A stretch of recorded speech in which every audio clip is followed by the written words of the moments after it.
まさみチャンネル On the Tone。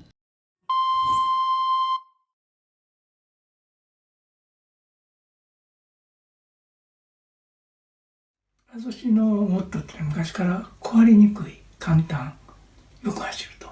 その簡単っていうのがやっぱりすごい魅力なの。我々メカニックからしてみたら簡単な車でなかったら対応できないんだよね。でいつ壊れるかわからない。そういう決められた時間内でメンテしないといけない。修理もしないといけない。それに複雑な車だと元に戻せないのね。壊れた時に。シンプルな車っていうのはすぐに元に戻るんで、だから壊すことを心配しなくてもいい。だからドライバーにでも思い切っていけと。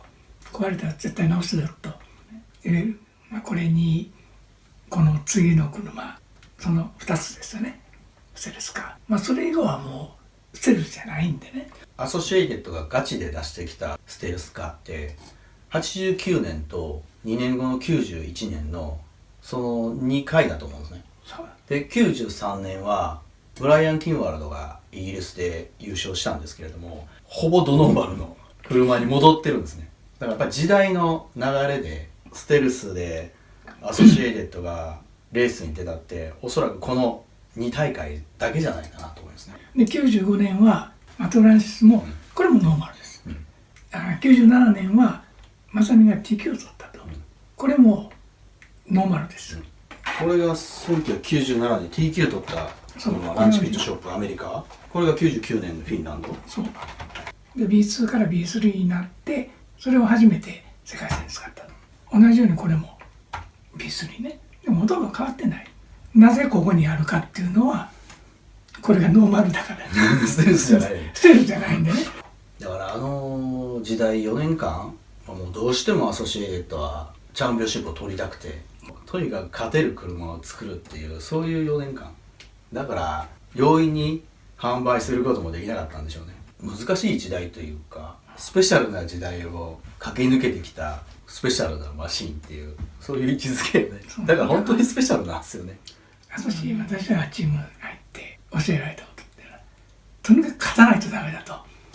レースはね、何度かアソシの社長に叱られたんですけど、プロなんだから情け容赦ないと。10台のうち9台残してもダメだと。2位から10位まで取っても何の意味もないと。とにかく1位を取らないとダメだと。私の考え方はそうですよね。2位から10位まで取られても構わないと。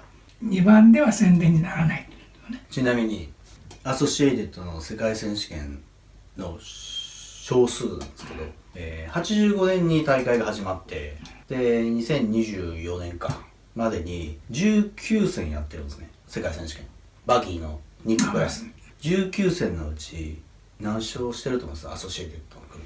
さあ、そんな意外と多くないんちゃうかな。38年間ですよ、この間。肉だけでしょ。肉だけ10回ぐらいかな。19戦中14勝5敗なんですよね。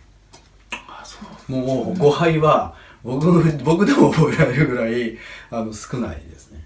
ここで負けた5回しかない。それだけ勝っているんですね。それぐらいアソシエイテッドの肉は現在に至るまでに圧倒的に高い確率で優勝してますね。最初から今まで。第1回目のアソシエイテッドのヴィンテージチャンピオンシップがラスベガスで開催されるというのはまたすごい新しいスタートなんだね、これがね。この大会自身も初めてだよね。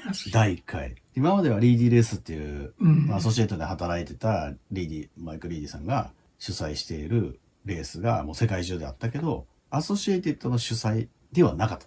今回はアソシエイテッドの主催で第1回目、しかもヴィンテージの車でやりましょうっていう大会が始まるんで、これ世界的に多分ブームになるんじゃないかな、今回のレースが皮切りになって。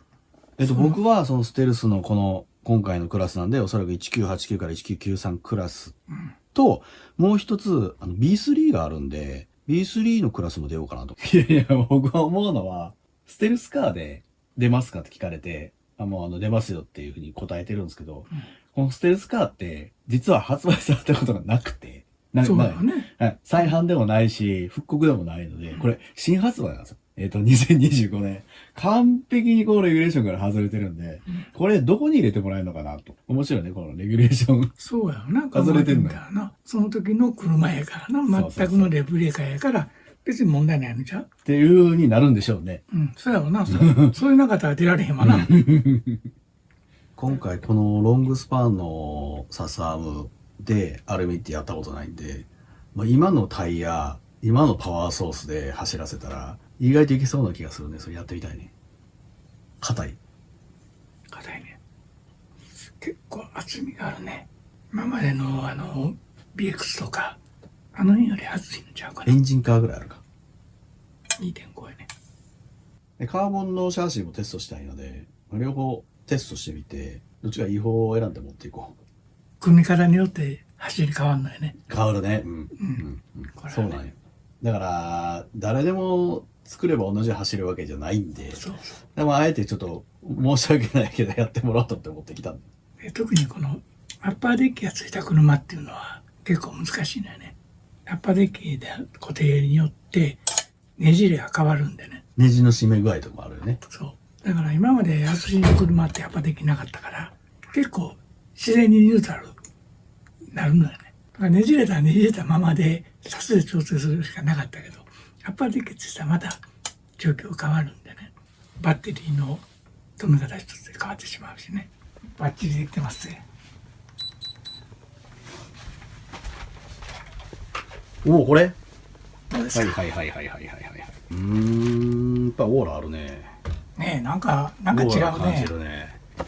残ってます。工具とパーツとこれアメリカ持ってる。持ってくるね。ピッとしっかり当たってないよね。オッケー、じゃあまあそんな。メーカー積んで行きましょうか。